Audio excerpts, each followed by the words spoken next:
So, yeah, One Flew Over the Cuckoo's Nest, made in I think it's 70. I think it was made in 74, but I think it came out in 75. I think that's the dates that we're working with. Classic, iconic movie. Like I said, probably my favorite movie of all time. I love this movie. Everything about it. I've seen it 100 times. I bet. Like every time when we get to that final scene, it like makes me choke up. Like it's such a powerful ending to this movie. I think. You guys, I was reading your discussion post just now. You guys were kind of some of you guys wrote about how you were kind of at a loss with where to begin, right? With all the stuff that's going on in this just 2 hours of movie. Right? So many characters, so many performances. All of you focused on the storyline. Nobody really dived into film analysis, right? Which that's another trick here. The storyline is so good. Where do we even start talking about film analysis, right? But there is lots of interesting film stuff going on in the movie too that separates it. So just like with Grapes of Wrath last week, it does come from a novel called One Flew Over the Cuckoo's Nest, written by Ken Kesey. Kesey saw a lot of these problems that were going on with like the state of the mental health in America. I think Crystal, it was you who wrote about that today, like different, like all these different crazy treatments that were going on. Yes. Like electroshock therapy, lobotomies, right? That's what happens to McMurphy at the end, right? He's lobotomized. Mental health institutions, all the abuse that went on in them is all the way up through probably the 90s or so, right? It took a long time to reform a lot of these hospitals. One of the great tourist places you can go to in West Virginia even is the asylum in Weston. I don't know if any of you guys have ever been, but it's like going to that place kind of reminds me of One Flew Over the Cuckoo's Nest, right? Just because of just knowing like all the different patients who are probably there and all they went through. Like they do like ghost feeling just to be there. Or go ahead. I said it's an eerie, evil feeling just to be there on that property. It is. It's very uncanny. Right? It's one of those types of places you just kind of get a creepy feeling of just walking into. That definitely reminds me of this movie. Like when I was there, I went there a couple months ago for like the ghost tours or whatever. It reminded me of this movie for sure. But this I'm pretty sure that I read also where the film was filmed on location, and that hospital is still operating today, at least at the writing of the commentary I read. You're exactly right. It was filmed at a hospital in Oregon somewhere. Oregon's their setting for One Flew Over the Cuckoo's Nest. Has that nice like mountain. Like the only time we see outside really is the fishing scene and then the mountain scene at the beginning and the end. Right. So that is where it was filmed was Oregon. Oregon's a lot like West Virginia. I don't know if any of you guys have ever been, but it's very mountainous, very beautiful scenery. It's very much like our state. Like when I was there, I was like, this is very much like West Virginia. Yeah, it was filmed there. So yeah, I mean, this is one of these types of movies that maybe this is a case where art maybe helped shape reality today, right? This is a movie that might have helped change the world, right? With how mental health was viewed and treated and exposing some of the abuse and stuff that was going on in these places, right? So, you know, we talk about art. Sometimes, is art practical? That's a question that we sometimes have to ask ourselves, right? What is art achieving? Is it just art? Does art have a social function? Should it serve a greater good? This is a case where arguably maybe it does do that. Same thing for the Grapes of Wrath, right? The Grapes of Wrath did did that too, exposing a lot of problems that was going on. So where to begin then? Again, as always, I will let you guys dictate the conversation. You guys are very good at dictating the conversation. So I'll turn the floor over to you all. What are your general impressions of this film? Some of you have probably seen it. Bill, had you seen this before? I don't know why my camera keeps doing that. Bill, Yes. Yes, I had. I had seen it before. Loved the movie. Matter of fact, I was talking with my brother-in-law just before class, and I was telling him about the class we're in, how much we're enjoying it, and this is his favorite movie. And I think it's got everything. I think it's so well-rounded, not only with characters, but I was thinking about Chief Bromden. I did a little reading on him. He was either between 6'4" and 6'7". Commentaries just, they had a different take on it, but he seemed much larger than that when he was going down the basketball court. And at first he just walked, but once he put the ball in the hoop and got some confidence, then he struts, I should say, back down to the other end of the court. And he looks so huge. It reminds me of the Green Mile when they made Mr. Duncan, who was the gentleman in that movie, so large. So that's something to do with the production of the movie, of how they made them look larger than life. Yeah, Will Sampson was the actor who played Chief Bromden. Yeah, he's a classic case of a Native American actor who mostly got these types of parts. Right, he didn't really get parts that were not Native American. Right, but yeah, he very much a classic case of. He looks like he's a 7'5". He looks like somebody that would play in the NBA. Right, he's that tall. Right. Well, I'd never seen this movie before. You know me, I'm going to talk, but I'd never seen this movie before, although I had wanted to watch it. Um, so as I'm watching it, I kept telling Dad, I was like, this movie reminds me of the Dream Team.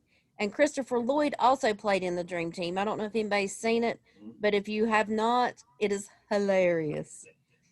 Um, and I was reading an article that that was derived from One Flew Over the Cuckoo's Nest. So much so, the guy was quoted as saying, so much so that um, you were waiting on Jack Nicholson to, come on the scene.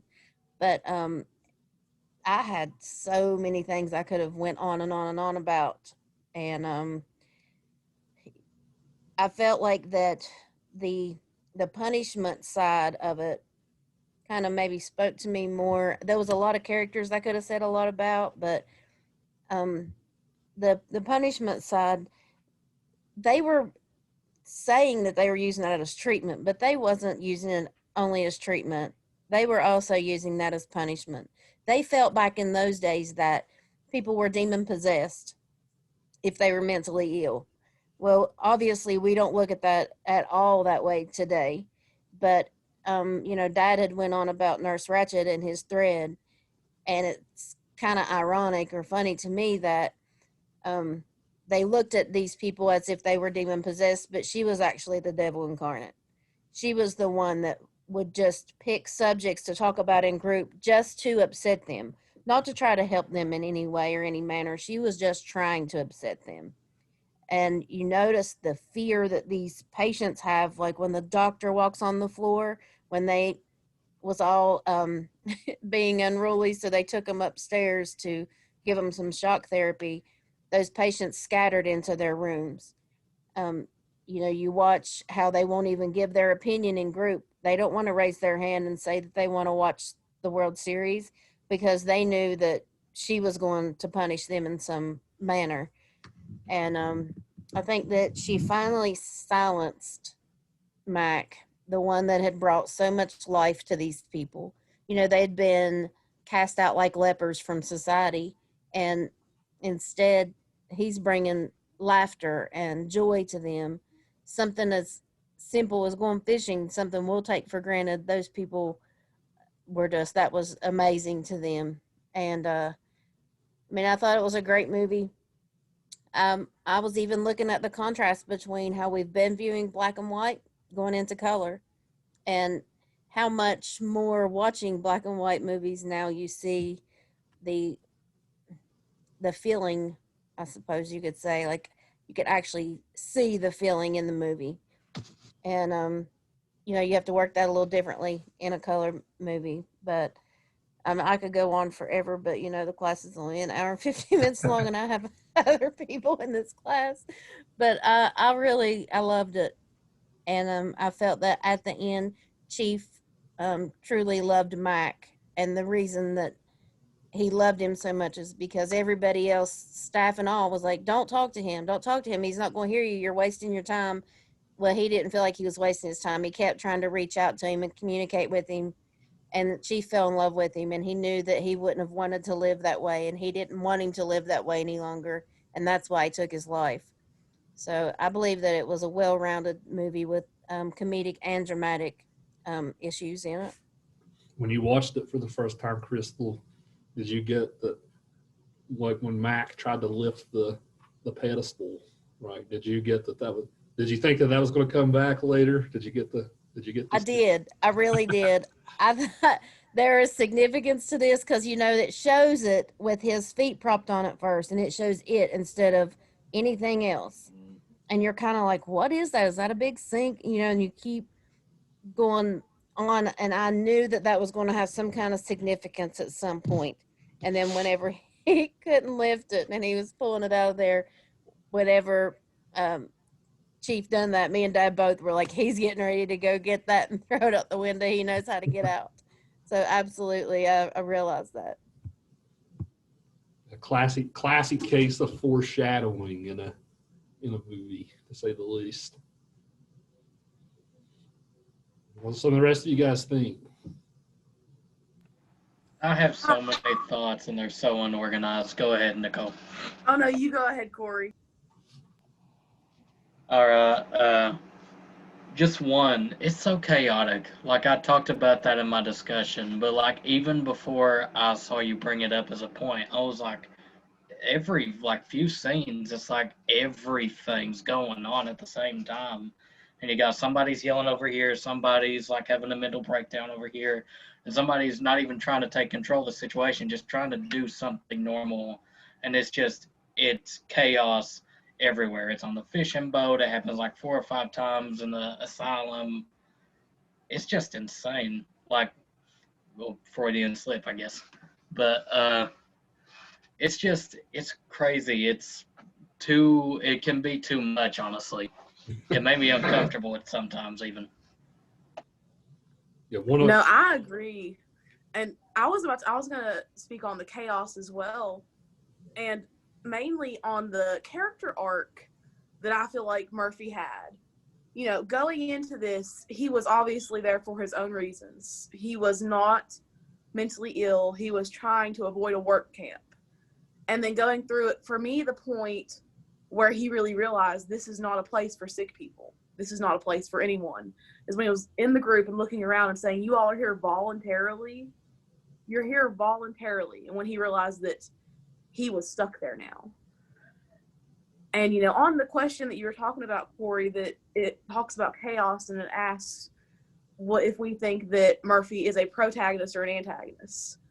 I don't think that that Murphy was an antagonist. I don't feel that way. I feel that the antagonist in this film was the system of mental health of that period itself.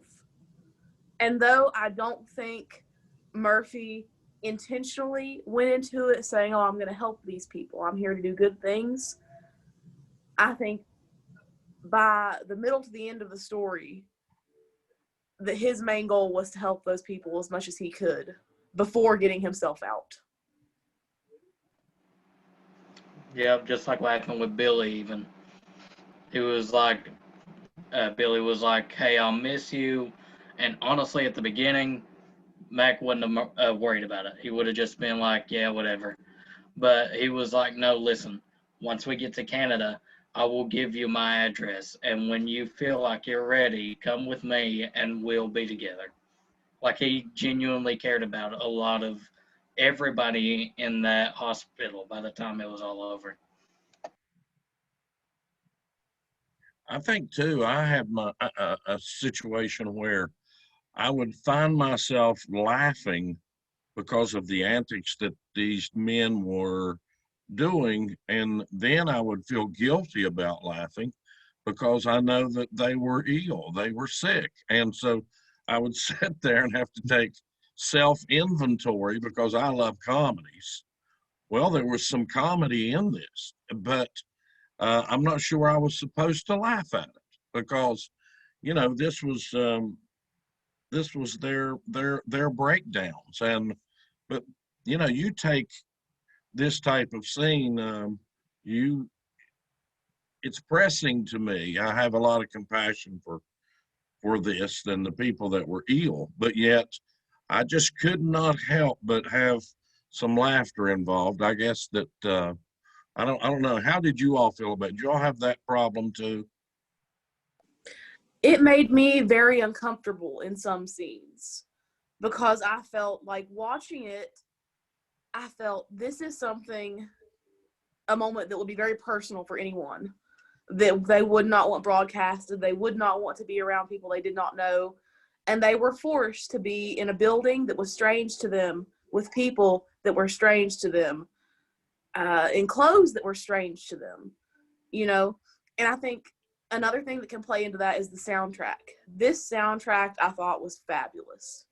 Everything about it made you have some kind of detachment from the real world and from reality. From the very beginning, I was just in shock. I was like, this is going to be good. Yeah, Bill, going off of your question, going off of your point, one of my favorite scenes in the movie is pretty close to the beginning when Mr. Harding is going over his fears about his wife cheating on him, and like he goes into like this like philosophical lecture about the devil and hell and heaven, and then like Christopher Lloyd calls it, pretty much throws a homophobic insult at him, and then chaos goes from there, right? Like I laugh at this movie. I think you're meant to. That's just my hunch, at least. Like another scene where I laugh, where it's very hard, where I question whether I should, is the scene where Cheswick wants a cigarettes. Right? He's like, I want my damn cigarettes, Nurse Ratched. And McMurphy goes and punches the glass that will get his cigarettes. Right? It is hard. It does make you question whether you should. Lots of this is because of Nurse Ratched, right? Her vision of therapy is making these guys uncomfortable, right? I think one of you guys wrote about that. Almost all of you wrote about Nurse Ratched today, but that's her vision of therapy, right? This is a legitimate. This isn't just her being like ill-spirited, right? This is a legit. This is classic psychoanalysis, right? You have to kind of get to. I mean, before they started giving you medicines and things like that, you have to kind of get to the root of your problem in order for you to overcome it, right? So I think she's trying, but should they do it in a group therapy? Right, I think that might be where it starts going wrong a little bit. I think that she's provoking them in an ill manner, though. I believe that she likes for them to get unruly and out of hand just so that she can torture them, mistreat them, send them upstairs or wherever that was to get their shock therapy. To remind Billy that, hey, I know your mom. I'm friends with your mom. Just anything that brings them joy, she's not a part of it. and she's going to pretty much pour salt in their wounds just to get them to act out so that she can be that evil woman that she is. We were talking a minute ago about other things that I'm not sure about laughing at, and Danny DeVito's character in this movie cracks me up. Like, I could have done a whole story on him, just bless his heart, his little mannerisms and stuff. You've seen people this way, whether it be on TV or in person, you've seen them this way, and you would never point and make fun of them, but just how he brought that out was really amazing, and I thought added a comedic role to that as well. Yeah, he keeps saying "hit me" when they're playing blackjack. He puts the hotels on the property and Monopoly. Right? Just little constant little stuff like that. That's always making us laugh.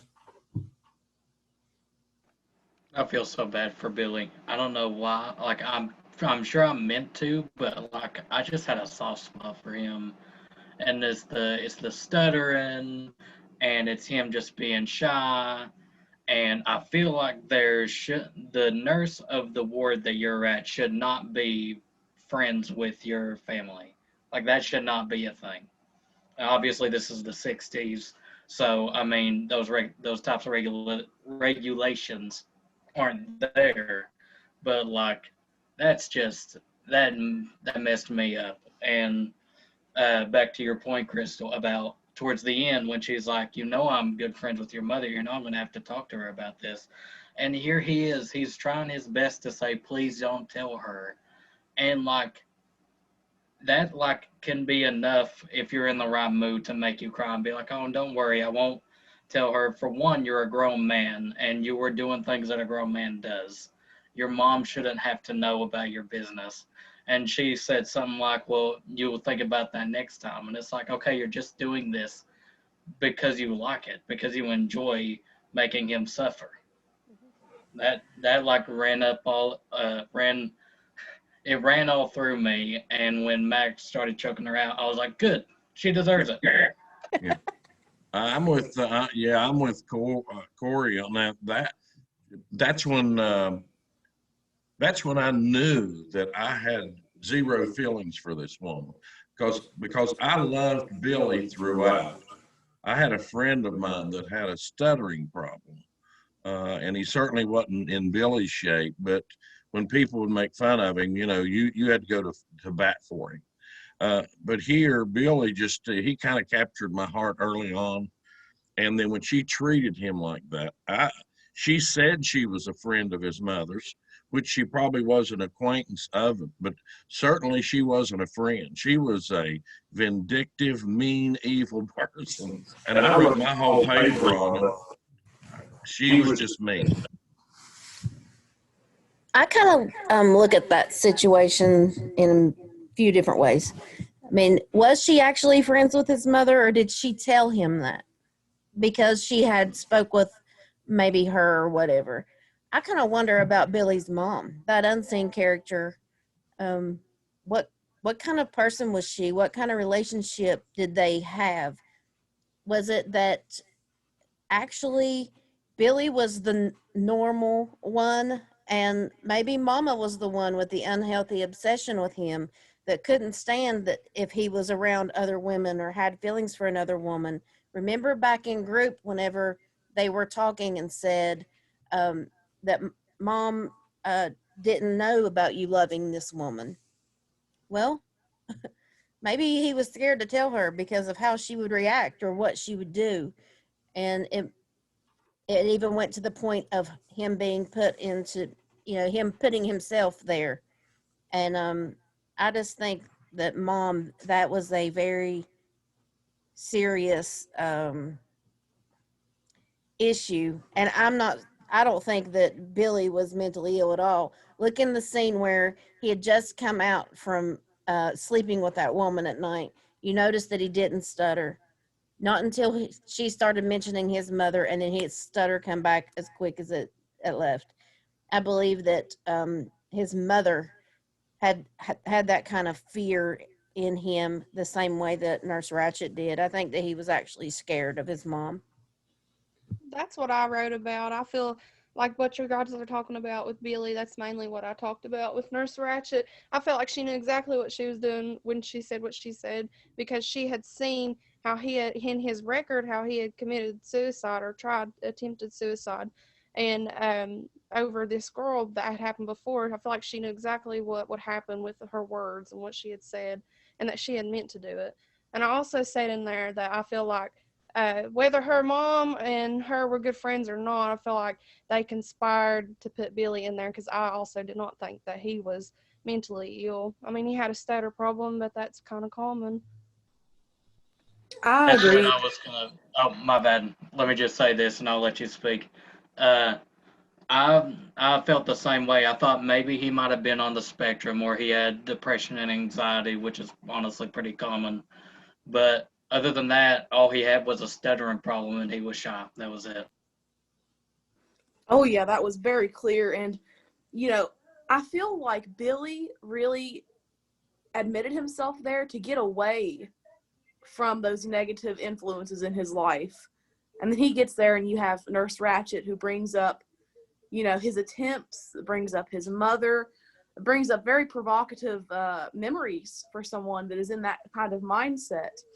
And something that occurred to me, and I was wanting to get your all's opinion if you noticed it, I saw kind of a flip of power dynamic, because in this, you have a group of men who are mainly being governed by women who are taking advantage of their situation and their power. And I thought it was very interesting, because you never see I don't think we see any females that are admitted in the facility. And if they are, they're not main characters. I feel like that can be a lens that you can view this film through. Yeah, that's a good point, Nicole. One, of course, you guys are all taking kind of a negative view of Nurse Ratched. I try to play devil's advocate and say, was she right up to a certain point? Is there a point where she finally crossed the line? The Billy point, obviously, when she does Billy that way, it's after that it's hard to sympathize with her. But remember this movie the movie's made in the 70s, but the movie setting is kind of the 60s. This is right during the feminist movement. Women starting in the workplace. Women aren't at home as much anymore, or women are taking more of a joint role in the family. Nurse Ratched is this monstrous woman type of character, right? With no emotion, just completely, she is almost sociopathic, right? She has no emotions at all, it seems. So this is all feminist critics of this movie like to point out that maybe this is just a really negative viewpoint about women who work, right? You see where I'm going with it. Yeah, you put into better words what I was thinking. And another thing that I noticed, as far as Nurse Ratched's goal or maybe agenda in that facility, the nurse under her always seemed uncomfortable to me, and always seemed like a backseat passenger. Like she was just there to follow along with Nurse Ratched, and she got no say in what happened. And I feel that the provocation that Nurse Ratched intended and applied to these men was honestly a weapon to make the younger nurse fear them, and to make the younger nurse demonize them in that way. I think she also had the power over all the people that she was over in that ward. They were all fearful of her, and I noticed that little nurse that sat beside of her too. I thought as I was reading this, and I developed such a dislike for Nurse Ratched, that I think that this small young lady was a demon in training because she was hinging on every word. When she goes in and the gentleman was laying on the couch after the big party, and she comes in, she sees him lying there. He gets up because he knows he's going to get fired. she doesn't say a word except she steps back into the hall and yells for Mitch Ratchet. So she is intimidated by this woman, but she's also in training. She's probably going to be just like her when she grows up. I had the same opinion of her character. Go ahead, Reagan. I'm sorry, that's all I was going to say. This is so off topic, but did anybody else think she looked like Mila Kunis? I know it's like straight out of left field, but I really felt like she looked like Mila Kunis. Yeah, there's definitely a similarity there. I noticed little things about her on this viewing of the film, like the scene where McMurphy comes back and he acts like he's fried after his electroshock therapy. Then he makes that joke, next woman I'm with is going to light up like a pinball machine and pay off in silver dollars. Like they zoomed in on Nurse Pilbow's face, and she had this like aghast looking look on her face. Like, so what you're saying, Bill, about her, how she's a Nurse Ratchet in training, and that scene made me think of that. Another thing that I noticed about the other two women that played almost main roles, well, not main roles, but supporting roles in the film, the two that Mac got to come to their big party, they weren't afraid of the men. You know, they didn't have that stigma towards them. And I thought that was very interesting. I wondered, you know, today there are still stigmas towards people with mental health issues and that struggle with things like that. You know, what occurred to me, those women had not had that fear instilled in them. They didn't have that distaste, that anger, that disgust, honestly, because that's what I felt from Nurse Ratchet and all the other nurses that were featured in the film.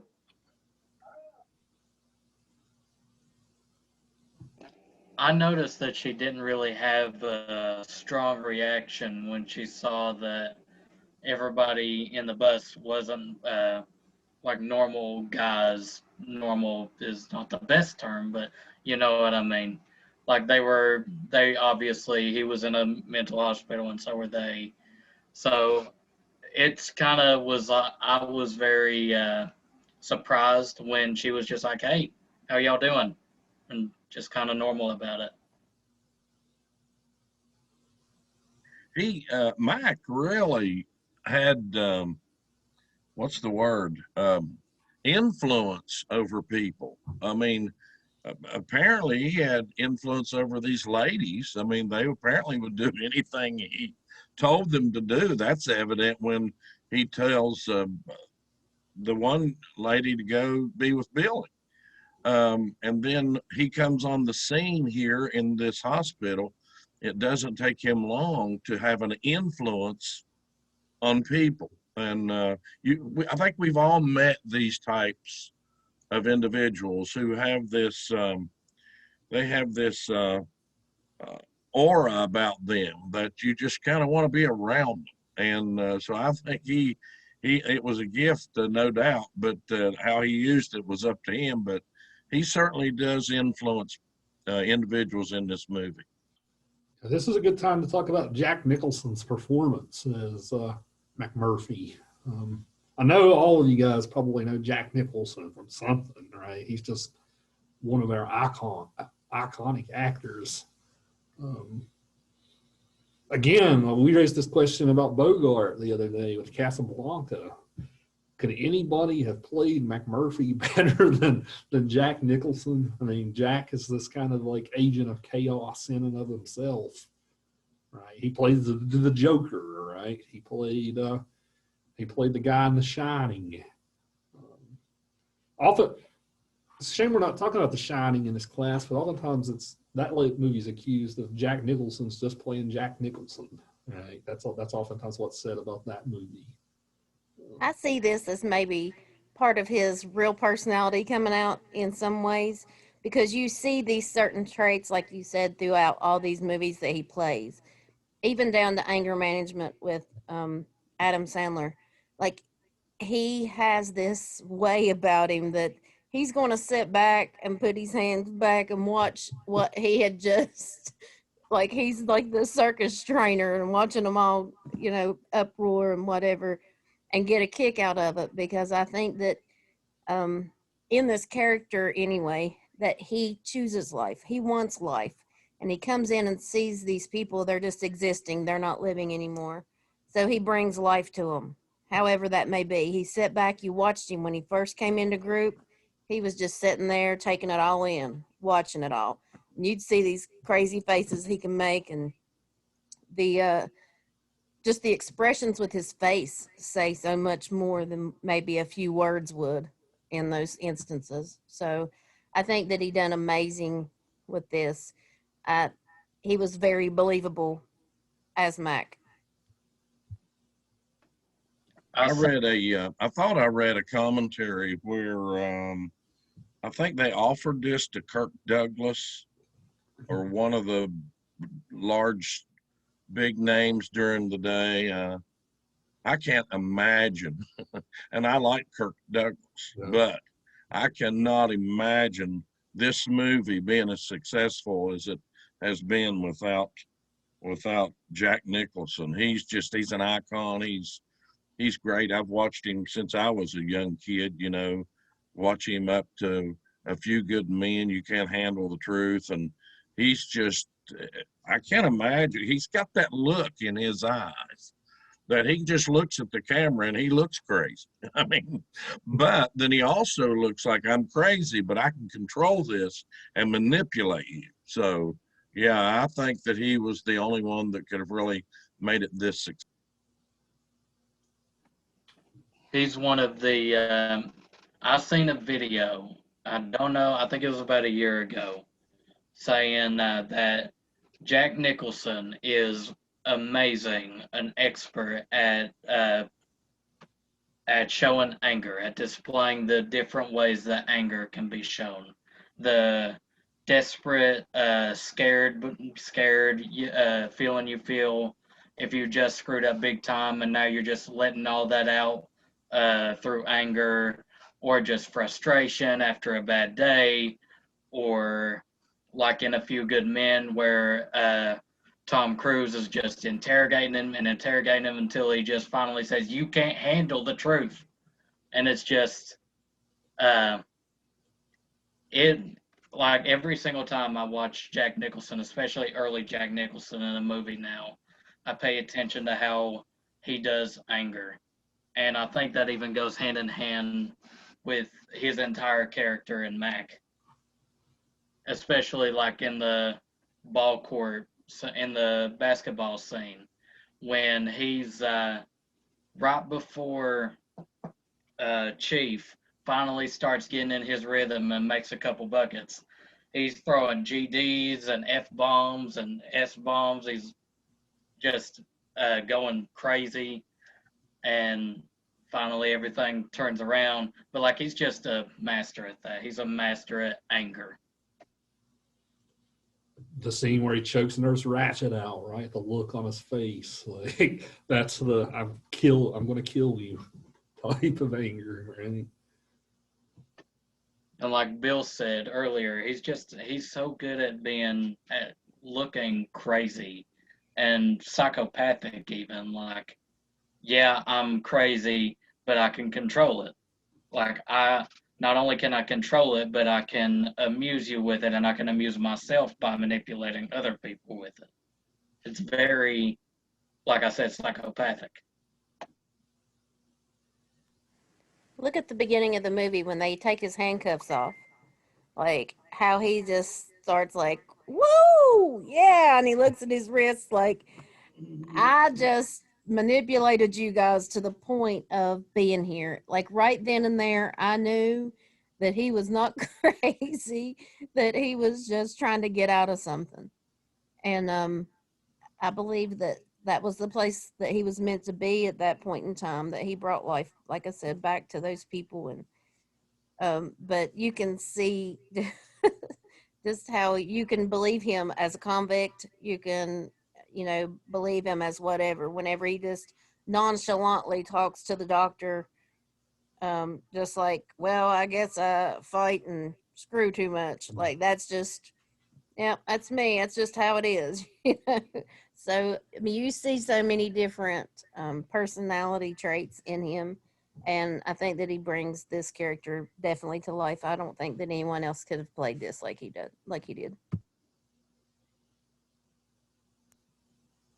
I wondered too about this movie in that, with all the chaos, it goes on for about 45 minutes to an hour, I believe, and you're watching it and you're really absorbing it and you're taking it in. You're laughing at one time and you're feeling sorry for a guy the next. And then the next thing you know, he sees a school bus sitting out there and he goes and gets on it and takes his buddies to go fishing. And I think it was almost like that the producers, the directors thought, you know what, this movie is so energetic. We got to let the audience calm down a little bit. So let's take them out on this little voyage and let them relax a minute till we can get back to the asylum. At least I felt that way, that I had to have a break. And once I got that break, which was hilarious, and I loved that part of it, once I got back in, I was able to handle the rest of the movie. Does that make any sense to anybody? I think so. During that scene, one of my favorite parts is when whoever runs the dock goes up to them and they all introduce themselves as doctors. Except Harding, he's Mr. Harding, right? So the way they like nod their heads like distinguishedly and stuff, like that's a great scene for a laugh. And that happens in the Dream Team also. If nobody's watched the Dream Team, it's a very funny movie. And then of course in the Dream Team, Christopher Lloyd just takes over and becomes the doctor in charge. But I thought that was a great contrast there when he starts introducing everyone else as doctors except that one gentleman, who I don't think he cared a lot for, by the way. Yeah, he plays a really interesting character, Mr. Harding. Like he's there out of his own will. He seems the most resistant to Mac compared to the other patients. He's the one that Mac spits the pill in his face. The dynamic that Mac has with all these different patients is interesting. We talked a lot about how he deals with Billy. Cheswick's another interesting character, the guy who wants his cigarettes, right? He seems, at the beginning, he seems very mousy, right? He's kind of like Billy. He's very mousy, very shy. He's like the first person that Mac rubs off on, right? He's the first one that votes to watch the World Series. Yeah. Of all the characters he could have played a role in, for Cheswick being like the first to go along is interesting. And everybody seems to gang up on this guy. Like in that first scene with Harding, Cheswick tries to take his side, and even Harding's like, "I don't want you on my side, Cheswick." Yeah. Like that's a scene where you feel bad for the guy, right? Right. So again, just like the toxic influence he has over these people. He's like, McMurphy's one of the first people to make Cheswick feel like his voice is valid, right? So same for Chief, right? So it is interesting. Yeah, it may be a reason that he didn't have success at home. I said in my discussion that it really felt like it was just a struggle between Mac and Ratchet on who can influence these vulnerable people more.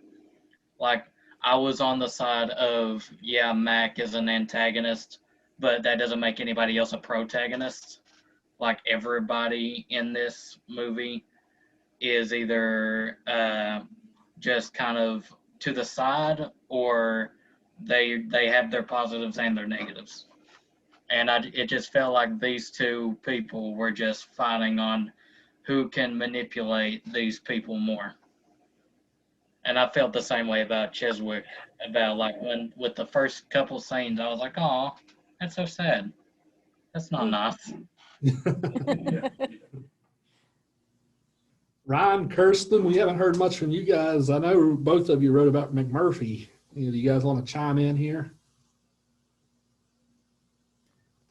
Mine was about McMurphy and Chief's relationship growing over the time and course of the movie, which was very interesting because McMurphy, from the very start of the movie, like within the first 10 or 15 minutes, McMurphy is going to Chief and talking to him, even though everybody keeps saying he's blind and deaf. And he eventually gets Chief to raise his arms and starts to have fun with him and has Chief dunk a ball, which no one else thought was possible, which I found very, very interesting. Right. It's a case where Mac looks beyond. This is an interesting movie to look through this lens of disability, right? Mac doesn't seem to see disability at all, right? He sees them as human beings more than somebody with a label, right? Which I think is that's what makes him the protagonist. I think just the fact that he does see these people as human beings and not just as disabled people, right? To go to Ron's point, it seems like he has more patience with them than Nurse Ratched does. Like the patience that it takes to show him just how to shoot a ball. I mean, I would imagine if you gave Nurse Ratched that same task, she'd just quit, like almost immediately. But he was like, "No, here, grab the ball. Now lift your hands up." And he repeats it like multiple times. Like I'm thinking, I'm not a psychologist, but I mean, I imagine repetition is good, and just like, come on, raise them up, you got it. And he does it a little bit more bluntly and a little more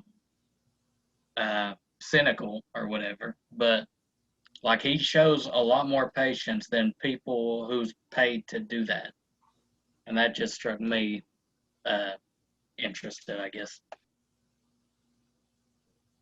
Look at the point that Dad made about whenever he's going up and down that court, when they all, they first come out on the yard, nobody's playing ball. The guy that has the basketball is actually in a wheelchair and he's being pushed. There's nothing going on. And then it goes on into the movie where they are actually having a game of basketball. And Chief is up there and, he just walks from one side to the next, which in return kind of like looks, we were talking about how bigger than life that he was. That also showed how big he was, that he could only take a few steps and he was at the other end of the basketball court. But once he got that confidence and everybody was like, yay, because he had made the shot just like you would as if a child does something correctly. You clap your hands and yay, we're so happy for you. Well, they're going to keep doing it. And you've seen that bit of joy come across his face. He didn't even have to say anything, just that facial expression, how he had a little more pep in his step whenever he started going back and forth. You see the difference in him and you see it unraveling throughout the movie. And it was all just because Mac spent a little time with him and didn't care that he was quote unquote deaf, because he really wasn't. I love the quote that Mac has when he, in the scene where he kind of realizes that everybody's in here voluntarily. He's like, "You guys think you're crazy? You're no more crazy than any person on the street." Like, and like, I was literally like, my thought going into this was like, before even that was brought up, it was like, okay, watching this in 2020, a lot of these people aren't really in a ward. If they're in a, like Billy might be in a ward because of his attempt, but other than that, I mean, that's it. Like everybody else, they're fine. They just got some problems that they have to deal with, and it's nothing that they can't handle. And they just felt the need to go to a ward because none of their family cared enough for them to put in the effort uh, to be there for them and to actually help them in the ways they needed. That goes back, Corey, to how they were viewed at that time. People were treated horribly. I mean, we look at depression and anxiety these days, PTSD, whatever. We look at that as just an everyday something that happens to all of us. Some are more drastic than others. We talk about it. There's commercials on TV. We have people that would reach out to us, whatever. These people were cast out of society. They were cast out by their families. They were viewed as deviants, like they had committed crimes or something, and they hadn't. They viewed them as that they had been possessed. So, I mean, some cases they were even removing parts of their bodies, thinking that anything that was rotten, a tooth or whatever, was removing it, throwing them in baths of ice water, doing that kind of therapy. They were doing insulin therapy where they would put them with insulin to where they would end up in comas and all kinds of stuff. I mean, it was really horrible. I mean, just detrimental to these people. And I'm glad that things have changed in our society, but that goes to show, like, the slightest little thing, they would cast someone out. And these people didn't get visitors, they didn't get phone calls.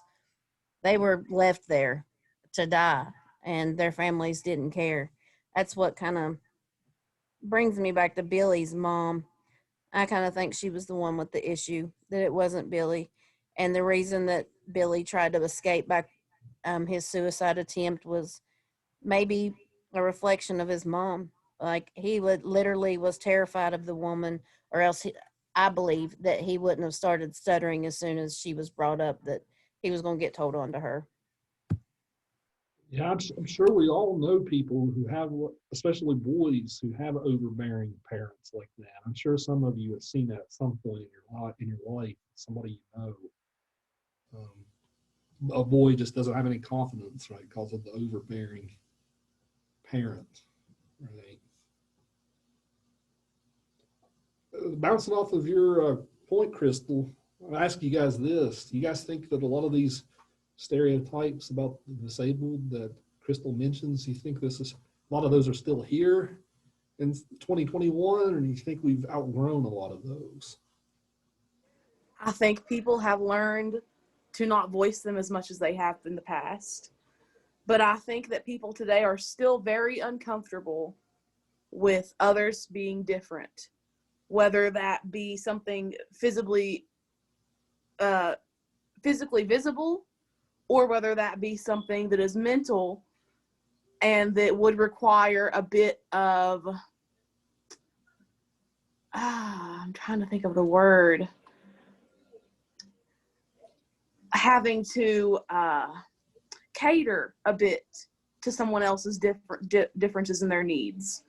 And I think with, as Crystal said, Billy's mother was the one that had a problem. And I think with all the patients that we witnessed in this movie, the public are the ones that really had the problems with them. I think that if society itself would have been different and would have viewed these people differently, they would not have had nearly as many problems as they would have. And I think that is still very valid today, and that is still something that happens quite often. I worked at Mountain Heart Head Start in Maiden for about 7 months, and they have a program there where they invite a lot of differently able people to come and work for a few hours of the day. And one woman that I encountered, I grew so close with, and I absolutely loved her.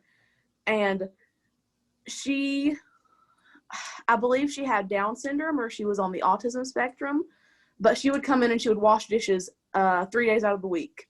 And we would just laugh and joke and carry on and have the best time. And one thing that I noticed is that if I ever had to miss a day when she would come, and the next day she came in, she said, "I'm so sad you weren't here," or "I missed talking to you." And it really just shows the understanding that you can have with people and the wonderful interactions and the wonderful relationships you can have when you view people as people and when you try to understand their perspective. Little For kindness and confidence goes a long way. I mean, you're kind to somebody, that gives them confidence. If they're able to do a job like you were talking about, Nicole, that gives them confidence. Just like having fun gave these people on this ward confidence. So, you're able to attack maybe some personal issues in your life, whether it be in your head or your heart or whatever. You're able to tackle that maybe a little more if you have more confidence. And I'm glad that things are different these days, because look at the underlining issues that these people had after they had went through all the therapies that had been given to them. Then that caused more issues. I mean, they come in there because they're depressed or they have anxiety. I read this one thing where a woman would cry and the nurse would beat her with a broom handle, and that they would suffocate her until she would just get limp because she wasn't supposed to cry. Um, I'm glad that we don't treat people this way today, but I thought that was very barbaric. And, this movie kind of touched on it a little bit. It left a little to your imagination of what treatment was actually being given. But you watch how different that they are immediately after their treatment. You watch how differently he is once he comes back, and you see that his head's all sewn up because they've done the lobotomy. And I'm just beside myself that people would treat people this way. You're supposed to help people and treat them with kindness. You're not supposed to be mean and mistreat and torture people just because something's different than what you are, or maybe than you're admitting. There's hardly anything more monstrous than a lobotomy, right? It goes beyond monstrosity doing that to someone, right? Just taking that part, just cutting out that part of the brain that deals with feeling and emotion, right? It's barbaric, to say the least. The way that they did it too, they did it through the nose. Right? That's how that they performed the procedure. at that point, Go ahead. at that point, you're not looking to cure that person. You're just looking to get rid of your problem. You're just looking to get rid of a pain in your hind end. That's all it is. Because you can't tell me that making this person basically completely without emotion entirely, and without any other will other than to walk barely on their own. You can't tell me that you're helping them. You can't tell me that you're doing anything other than being like, okay, this person's a pain in my butt. Why don't we just permanently get rid of the problem?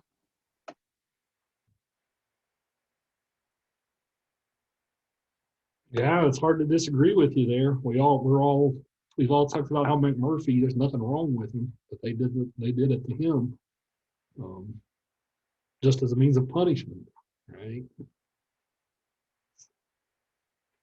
And when I was I was telling you guys, I went to that Westland Asylum a couple of months ago, right? They even told a story there, like the doctor who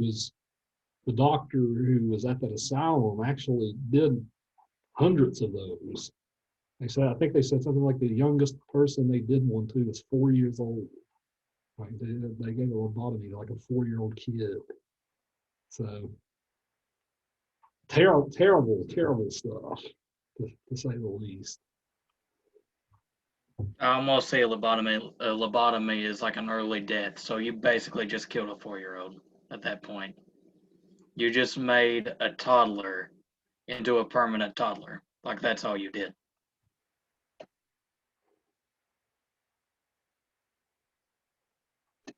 I don't think I ever would get pressed about a lobotomy, but like just the more you talk about it, the more it disgusts you.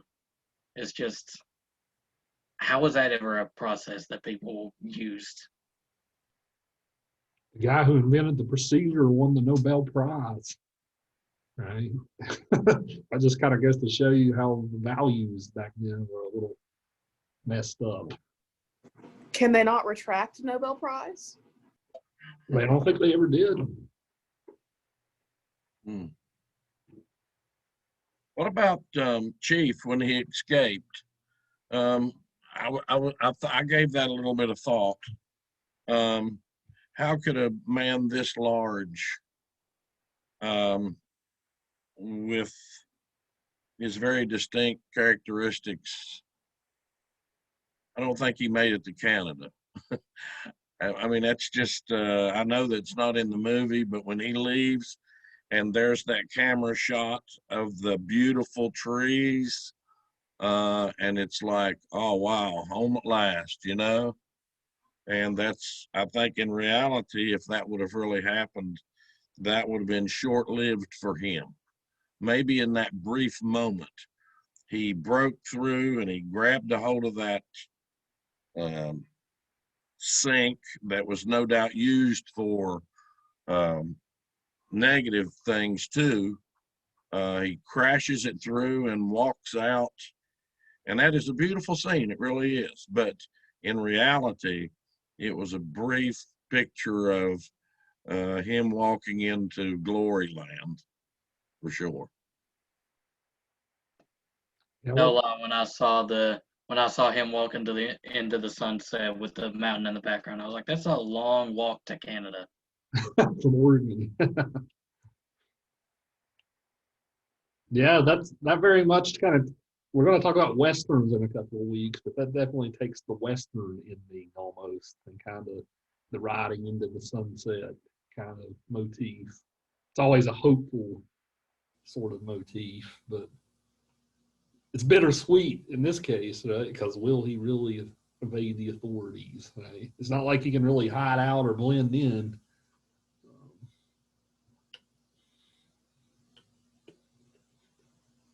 Yeah, it's very much a symbolic type of ending, right? Literally getting out of the cuckoo's nest, right? That's something we haven't talked about. It's just the significance of the title, right? Any of you guys know like what cuckoos do to their young and all that stuff? Any of you guys know anything about that? Cuckoos are the one that lay an egg in a different species of bird's nest, correct? That's right. And then that bird hatches and pushes the other birds out of the nest. Cuckoos are pretty large birds, larger than most North American species, aside from like raptors and owls and things like that. But the cuckoo fledgling will literally either push the other chicks out of the nest or be so overbearing that they're the only ones that get fed and starve the other ones out. Right.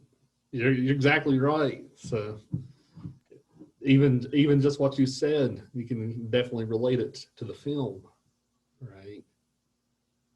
There's also the double entendre of cuckoo, meaning you've gone crazy. Mm-hmm. So there's that. Literally, when you said the cuckoo's nest, I was like, oh my God, that's literally what the title is. It's literally the cuckoo's nest.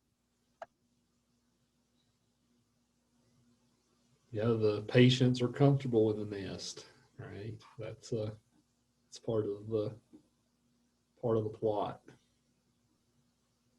I read something, I don't know where I read it, but that the movie One Flew Over the Cuckoo's Nest in Switzerland, I think, had been playing for over 11 years. I think that's timeless. I mean, for something to play that long. But I think that it's worthy of all the accolades that it has been given. Wasn't it one of the few movies that won all 5 major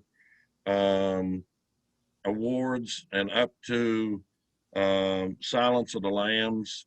That hadn't been done since this movie, I believe. But it just shows us that how magnificent this movie really is that we got the opportunity to watch. I think it's only one of 5 movies that won a Grand Slam, which is Best Picture, Best Screenplay, and Best Actor. I feel that every adult should watch this movie at least once in their life, especially when it comes to people who are viewed as following the social norm as far as mental things go and as far as disabilities go.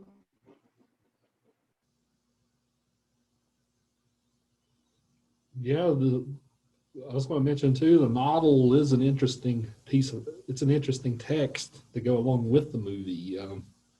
You guys who are really interested in the chief as a character, I would encourage you to check the novel out, because the novel is told through the chief's perspective.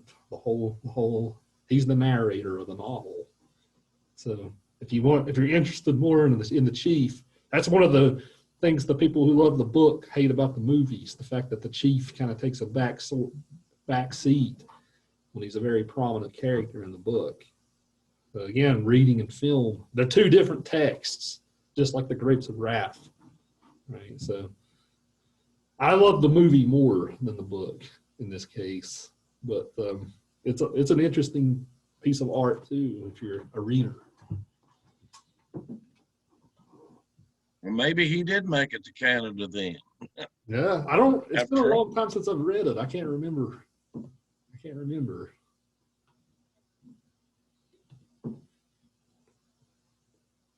Yeah, just think about even all the actors who were in this movie, right? Danny DeVito, Brad Dourif plays Billy. Brad Dourif's in a lot of stuff.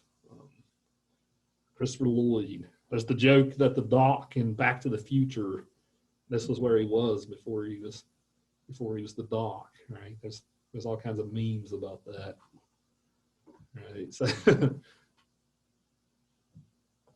you're muted.